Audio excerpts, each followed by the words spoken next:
আসসালামু আলাইকুম ৰহমতুল্লাহি ওবাৰাকাতু।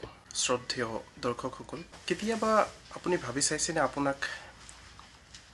আমাক কোনে বনাইছে, কিয় সৃষ্টি কৰিছে? আমাৰ এইখন সৌৰজগতত, এইখন ধৰাত আমাক কোনে বনাইছে? আৰু আমাৰ চন্দ্ৰ সূৰ্য তথা এইখন পৃথিৱীকে ধৰি গোটেই সৌৰজগতত যিমানবোৰ নক্ষত্ৰ আছে আদিকে ধৰি এইবোৰ বস্তু কোনে বনাইছে আৰু কিয় বনাইছে, এইটো এনেই চলি আছে নেকি? তো গোটেই যিটো প্ৰচেজাৰ আছে ইয়াক মেইনটেইন কৰিবলৈ নিশ্চয়কৈ কোনোবা এজন আছে, আৰু সেইজন হ'ল আমাৰ মহান আল্লাহ সুবহানাহু তাবাৰাক ওয়া তাআলা। সেই আল্লাহ যিজন আল্লাহ তাআলাই কৈছে কুল হুৱাল্লাহু আহাদ আল্লাহুছ সামাদ লাম ইয়ালিদ ওয়া লাম ইউলাদ ওয়া লাম ইয়াকুল লাহু কুফুৱান আহাদ। আল্লাহ তেওঁ কোনোবাক জন্ম দিয়া নাই আৰু তেওঁ কোনোবাৰ পৰা জন্ম লোৱাও নাই। আল্লাহ ৰাব্বুল আলামিন তেখেতে কৈছে লা ইলাহা ইল্লাহুল হাইয়ুল কাইয়ুম লা তাখুযুহু সিনাতুন ওয়ালা নাওম। এই গোটেইখিনি যিমান বিশ্ব ব্ৰহ্মাণ্ডত যিবোৰ আছে, আমাৰ পৃথিৱী নক্ষত্ৰকে ধৰি চন্দ্ৰ সূৰ্য যাক মেইনটেইন কৰি আছে, সেই আল্লাহ তাআলাৰ টোপনি নাহে, নিদ্ৰা নাহে, টোপনিৰ ভাৱটোও নাহে। তেখেতে সদায় জীৱিত, তেওঁ মৃত নহয়। প্ৰিয় দৰ্শক, সেই আল্লাহ তাআলাই যে আমাক বনাইছে, নিশ্চয়কৈ ইয়াৰ কিবা এটা উদ্দেশ্য আছে,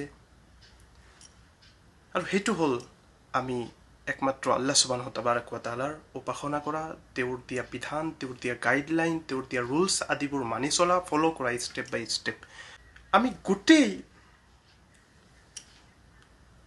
যিমান মানুহ আছিলে আগত, এতিয়া আছে, আৰু কিয়ামত মহাপ্ৰলয় যেতিয়া সংঘটিত হ'ব, সেই কিয়ামত অহালৈকে যিমান মানুহ আহিব এইখন দুনিয়াত, গোটেই মানুহ যদি ভাল মানুহ হয়, মুত্তাকি মানুহ হয়,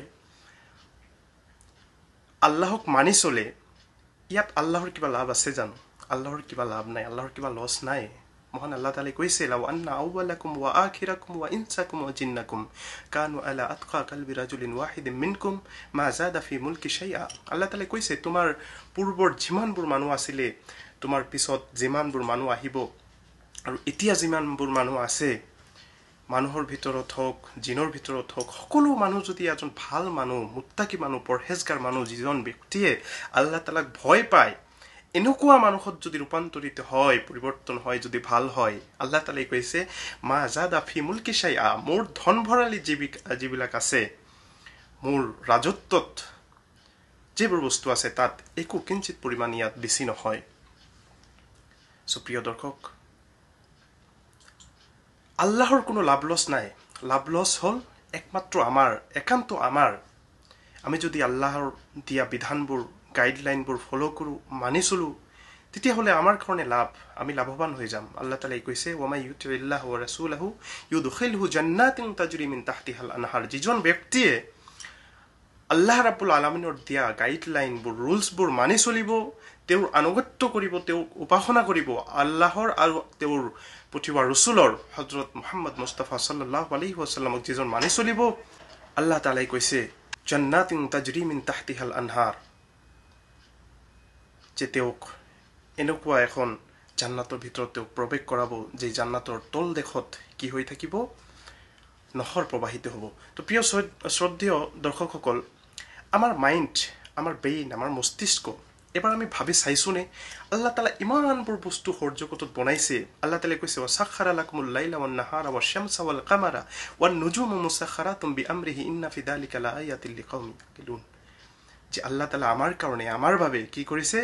দিনী বনাইছে, ৰাতি বনাইছে, সূৰ্য চন্দ্ৰ আদিকে নিজ নিজ কক্ষপথত ধৰাই দিছে, কাম দি দিছে, সকলোবোৰ বিচৰণ কৰি আছে, ঘূৰি আছে। কেতিয়াবা আমি ভাবি চাইছোনে?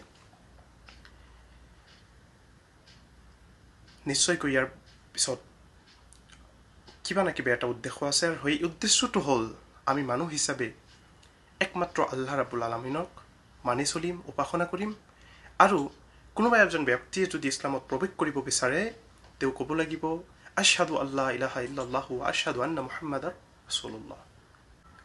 অন্তৰৰ পৰা বিশ্বাস কৰিব লাগিব, মুখত প্ৰকাশ কৰিব লাগিব, আৰু কাজে কৰ্মে এইটো বাস্তৱত ৰূপান্তৰিত কৰিব লাগিব নামাজৰ যোগেদি ইত্যাদি যিবিলাক ইবাদত আছে সেইটোৰ যোগেদি। আমি দোৱা কৰোঁ, আশা কৰোঁ আল্লাহ তাআলাই আমাক সকলোকে তেওঁৰ দিয়া গাইডলাইনবোৰ মানি চলিবলৈ যাতে আমাক তৌফিক দিয়ে।